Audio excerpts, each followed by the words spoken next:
Hello everyone, my name is Beckett and welcome back to the channel. Today in Division 2 we're going to be checking out the vendors, everything reset, and if you are new to this channel, we are not going to go through every tiny little stat. I'm just going to pick out what is the best to buy and go through that. I already went to New York and it was a bust, so just stay out of there. There was like 9% critical hit chance for SMGs if you need for your recal. Other than that, just stay away from New York.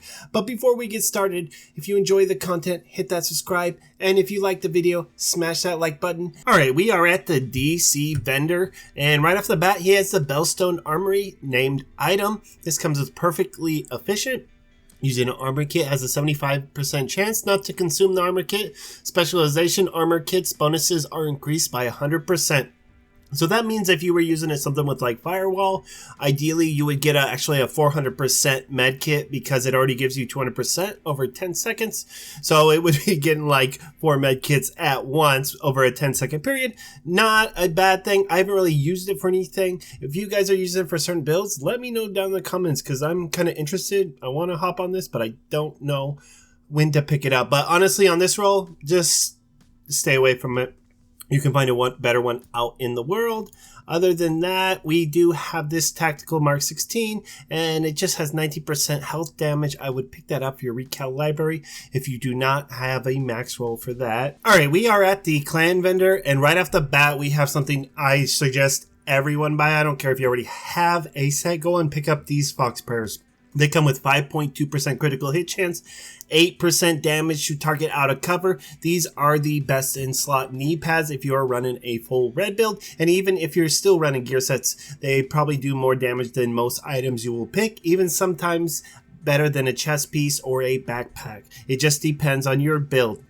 Although it comes with rifle damage, that does not matter. If you were going to re-roll this to weapon damage and then wait for TU12 to come out and we can optimize that critical hit chance to max and you have a god roll for your red build. Now let's move on. We have True Patriot. This is a very good gear set and never sleep on this. You could always re-roll this to red build if you got some red stats, and this is a really good build. I love playing with this. It's really fun just run and gun with this. I suggest everyone try this. We also have the tip of the spear, comes with 12.1% weapon damage and 5% critical hit chance. Again, not a bad roll and not a bad gear set. Kind of slept on. I don't see a lot of people running it. They used to run it back in the day, but it is still good. Now we have a backpack. Hunter's Fury backpack. Now this really is not that great just because the talent you get is Apex Predator. It just increases the disorient from 5 meters to 10 meters. It doesn't affect your damage. And if you're running Hunter's Fury, ideally you would have Ridgeways and you would want to run the Eclipse Protocol backpack. So I would pass on this definitely. Other than that, we have not a bad M249 mid-tier rolls. And we have a Negev with 12.5% magazine size. If you are looking for that for your recal library, pick that up. Other than that, I think I had one more way at the bottom. Yeah, we have 10% explosive resistance for our mask. Go ahead and pick that up if you're looking for something for the tank build or just you're trying to run some kind of Has Pro build. Now let's move on to the settlements. Alright, we are here over at campus and we have the Night Watcher. This is the Gila Guard named item. Comes with 100% scanner, pulse, haste, armor regen, mid-tier, and a mid-tier armor roll. You might be able to make that work. You could always re-roll that and use that in the dark zone, but I would just pass, to be honest. We have nothing really else. Yeah, that looks like it's it. It's really campus. It's not that great, but we are going to head over to the theater and see what he is rocking. He always has something good, I swear. It's always gold. I say that now, and it's probably going to be nothing. All right, okay, here we go. Let's see what he's got for us today. We have the Celebre. I think that's how it is. Mid-tier rolls. Just pass on it. The talent that comes with is 30% reload speed. I talk this up all the time. If you can really get a god roll on this, this is really good to try out. And you can even use it for Hunter's Fury, or Tsunami works really good with Hunter's Fury if you are interested. I think he is a letdown. See, I told you guys. Alright, we are at DZ East, and we have the new Reliable. This comes with 30% weapon handling. Would be good, but it comes with mid-tier roll, so I would pass on that, guys. We also have the Aces 8 mask. 5.1 critical hit chance, and 10% weapon damage. It's another mid-tier roll. Just go ahead and pass on it. And we have a Hunter's Fury, 9.3% weapon damage, and 8.8% skill damage. Other than that, DZ, well, I mean, that's not bad. You could always reroll that Walker and Harris holster, but just get rid of that headshot damage. Other than that, that's all we really got working over here. And we are going to head to DZ South. All right, here we are at DZ South, and we have Devil's Due. This is a Seska named backpack, and it comes with perfect clutch.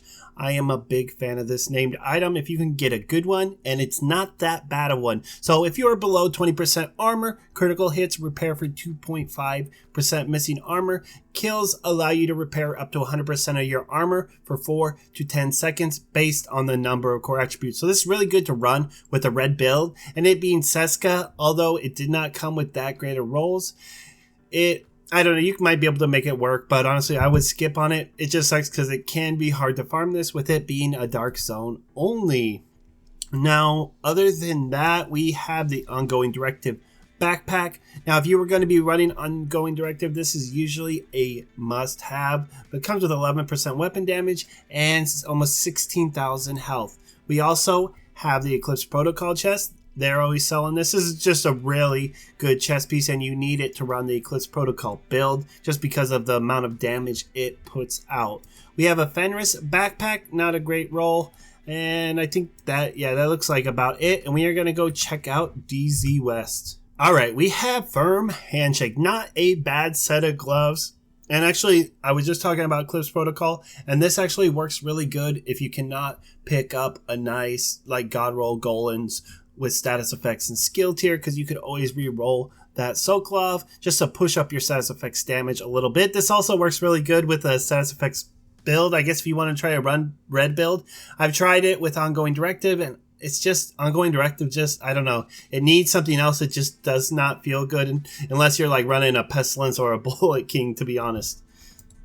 All right, let's see what else. We also have the Eclipse Protocol gloves, 10% skill haste. Just re-roll that to status effects if you were going to be running that build. And we have Striker knee pads. This is not a bad roll. So honestly, Striker's not that great. It's not like it was in Division 1. You have to run pretty much an LMG build with it to make it work. And that's good because it comes with weapon handling and rate of fire. And this has weapon handling stacked on it. So honestly, just re-roll that weapon damage. And an optimization comes out if you're a big LMG fan. Like, this is a good set to go with. Just don't go with a 4-piece. Just pick up that 3-piece and then fit some yellows inside. And you are going to be a very happy agent. Now we have Seska. This is not bad gloves. Weapon damage, low critical hit chance. But we could always re-roll status effects and keep this because Seska's always good, that extra critical hit chance. When optimization comes out, it could be a good pick. Other than that, I think that's it for this week. We will have Cassie tomorrow, guys, and I'm going to be going over the new global event. A lot of things have changed since it was last out. I also have a lot of build videos, so I will leave a link somewhere. You can click on that, check out all those builds. They're not all meta. A lot of them are just fun to play with. Let's have fun. Enjoy it. Hit that subscribe. Thanks, guys. I'll see you next time.